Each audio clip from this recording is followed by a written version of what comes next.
A gente já fez um vídeo sobre a crise de 29. Agora a gente vai falar sobre a maior crise do nosso século, a crise de 2008. Crise de 2008. Meu nome é Pedro e esse é o canal do Bom Senso. Afinal, quando começou a crise de 2008?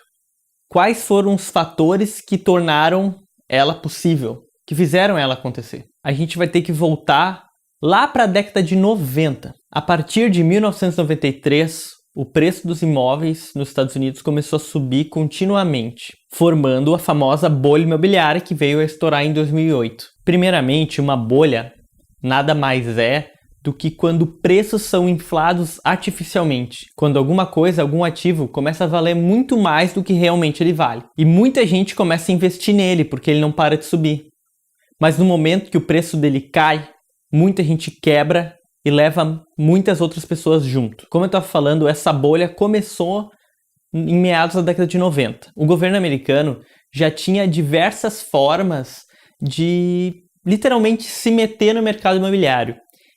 Ele queria garantir a liquidez do mercado imobiliário. Foi por isso que o governo criou duas empresas paraestatais, que foram empresas criadas pelo Congresso americano e dadas para entes privados administrarem.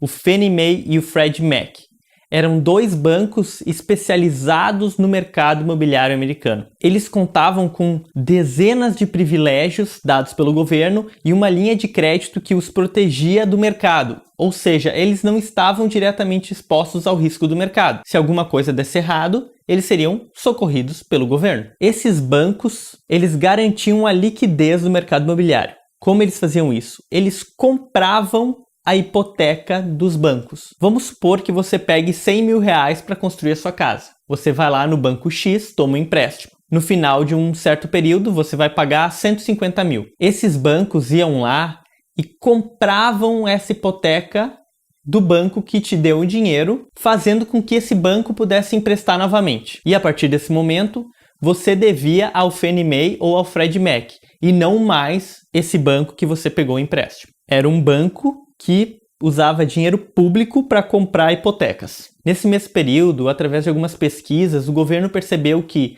grupos minoritários estavam ficando de fora desse mercado imobiliário. Negros, hispânicos, pessoas com baixa renda não conseguiam tão facilmente o empréstimo. Então, o governo começou a pressionar os bancos para emitir empréstimos para essas pessoas. Os bancos muitas vezes não emitiam esse empréstimo devido ao histórico de pagamento, ao histórico de poupança dessa pessoa, porque eles julgavam que essa pessoa não teria condições de pagar o próprio empréstimo.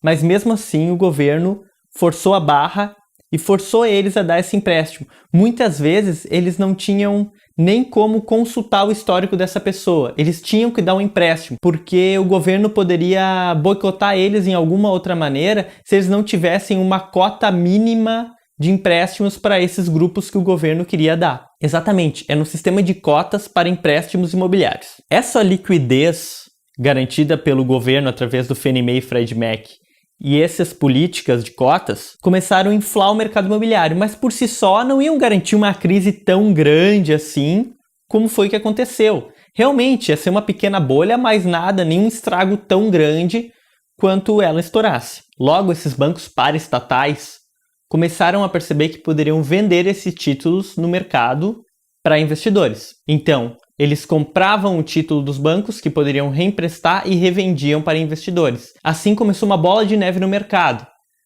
Quanto mais empréstimos o banco dava, mais o banco paraestatal ia lá, comprava e mais ele podia dar mais empréstimos. Quanto o banco dava empréstimo, ele vendia para o banco paraestatal que vendia para investidores e ele podia dar um novo empréstimo, porque o dinheiro nunca terminava. Logo, também por causa da pressão do governo, os bancos não estavam mais olhando para o risco de crédito, porque eles não tinham risco nenhum. Eles sabiam que quando desse empréstimo, eles iam vender a hipoteca para outro banco e iam dar novos empréstimos, garantindo lucratividade contínua. Esses bancos não se preocupavam mais porque eles passavam o problema adiante. Eles emprestavam e passavam adiante.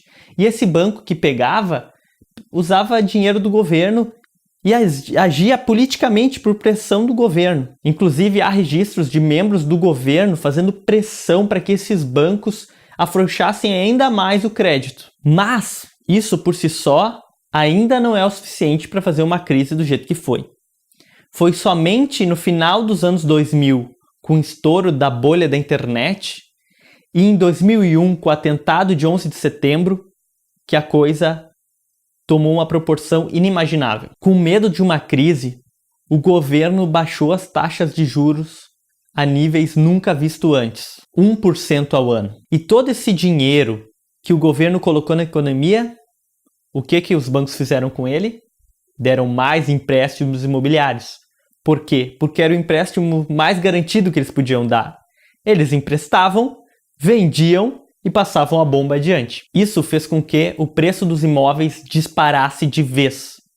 Porque todo mundo agora podia comprar um imóvel novo. Era fácil. E pior, as pessoas começavam a fazer hipoteca dos seus próprios imóveis para financiar consumo. Isso, você tinha um imóvel que valia 100 mil, você fazia uma hipoteca de 100 mil para pegar o dinheiro e gastar em carro, viagem, comida, lazer. Porque você sabia que 2 anos depois seu imóvel valia 150, 200 mil. Então você fazia uma hipoteca nova para pagar a antiga, na esperança de que 2, 3 anos depois você fizesse uma hipoteca nova de maior valor para pagar a antiga. Então, boa parte do consumo dos Estados Unidos começou a ficar galgado nisso, no preço dos imóveis. Todo mundo se garantindo que os imóveis iam aumentar de preço indefinidamente. Mais carros foram produzidos, mais roupa foi produzida, mais artigos de luxo foram produzidos. Tudo isso começou a fazer parte da bolha e não só mais ativos imobiliários. Um dinheiro que talvez não fosse investido tão cedo e tão logo em vários desses setores começou a ser investido, baseado numa informação errada que a bolha estava dando, causada por dinheiro de mentira que o governo americano jogou na economia. A partir de 2004, vendo que os sinais de crise tinham passado, o tempo para o atentado tinha passado, a bolha da internet tinha passado, o governo começou a aumentar os juros de volta a patamares mais normais, digamos assim. Em 2006, quando o juro nos Estados Unidos voltou para casa de 5, 6%, começaram a haver os primeiros sinais de crise. Os preços dos imóveis começaram a estabilizar ou até cair, porque com os juros mais altos, menos pessoas começaram a pegar os empréstimos, havia menos liquidez nesse mercado, menos gente querendo comprar e os preços pararam de subir. Lembra das pessoas que pegavam empréstimos pensando que seu imóvel sempre ia valorizar?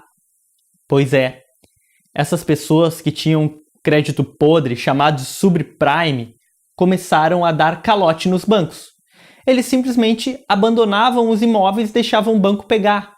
Só que agora aquele imóvel não valia nem perto do preço da hipoteca. Só que aí vem o componente que deixou essa crise internacional. Os bancos não eram mais os donos da hipoteca, nem mais o Fannie Mae e o Freddie Mac, que eram os paraestatais. Eles haviam vendido esses títulos para bancos no mundo inteiro. Ou seja, essas pessoas que agora não têm mais dinheiro para pagar devem para o mundo todo e não mais para esses bancos que cometeram esse erro. O problema é que esse erro foi causado pelas agências de classificação de risco dos Estados Unidos. Os Estados Unidos tinham praticamente 3 grandes agências de classificação de risco para ativos: a Moody's, a Fitch e a Standard & Poor's. Essas 3 agências formavam um cartel garantido pelo próprio governo americano. Como o governo americano regulava tanto esse mercado, nenhum concorrente conseguia entrar. E essas agências ficavam sozinhas.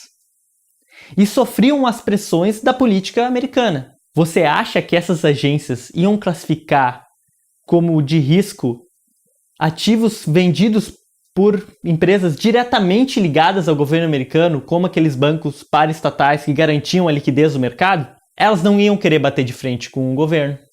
Então, fecharam os olhos para o que estava acontecendo. Esses bancos faziam pacotes de hipotecas e vendiam como investimento. E botavam essas hipotecas subprime desse pessoal que não ia conseguir pagar no meio do pacote. E essas agências classificavam como o melhor tipo de investimento e mais seguro esses pacotes. Bancos da França, da Alemanha, do mundo inteiro compraram esses pacotes achando que eram seguros. Assim, essa crise, essa bolha, estava em todo mundo mais, não estava só nos Estados Unidos. Então, Se aquele cara que fez várias hipotecas não conseguisse mais pagar, porque o banco deu vários empréstimos, porque ele em si não corria mais o risco, isso poderia estourar lá na França, na Inglaterra ou na Alemanha. E foi exatamente o que aconteceu. Os preços dos imóveis começaram a desabar e aí foi que nem dominó, foi caindo uma coisa atrás da outra. Os bancos, que não tinham tanto risco, às vezes investiam no próprio ativo que esses bancos revendiam e também quebravam. Isso tudo que eu falei é muito bem explicado na teoria dos ciclos econômicos da escola austríaca. Quando o governo cria dinheiro que não tem valor e joga no mercado, ele cria bolhas em certos setores onde o dinheiro é colocado. Mas, quando as pessoas percebem que na verdade aquele dinheiro não tinha valor, o mercado é corrigido e acontece uma queda. Foi o que aconteceu dessa vez. Essa bolha imobiliária causada por dinheiro que não existe.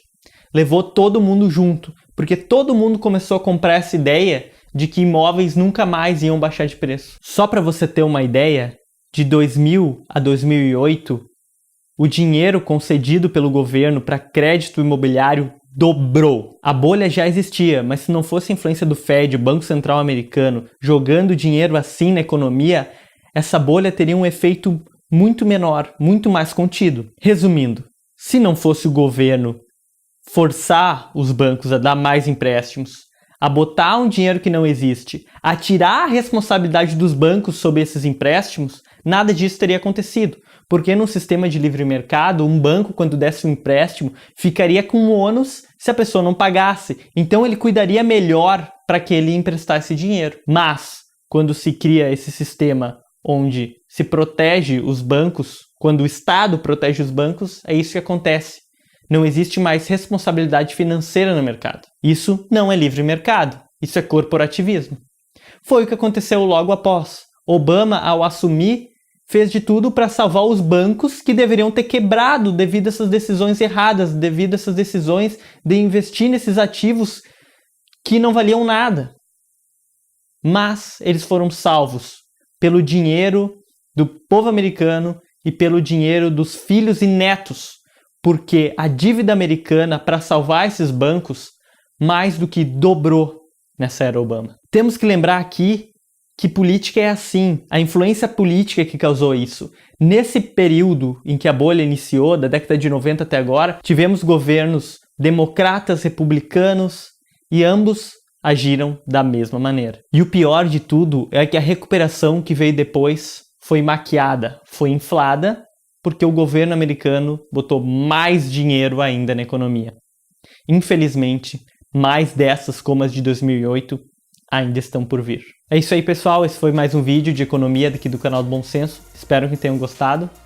Se gostaram, compartilhem, deem um like, doem para o nosso padrinho ou em Bitcoin. A gente agradece.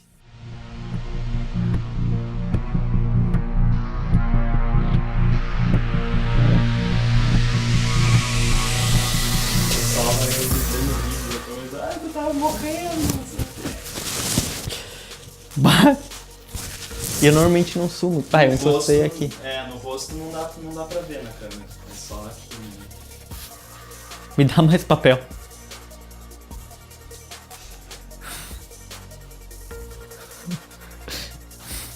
Pena que não tem mais making off. Tá.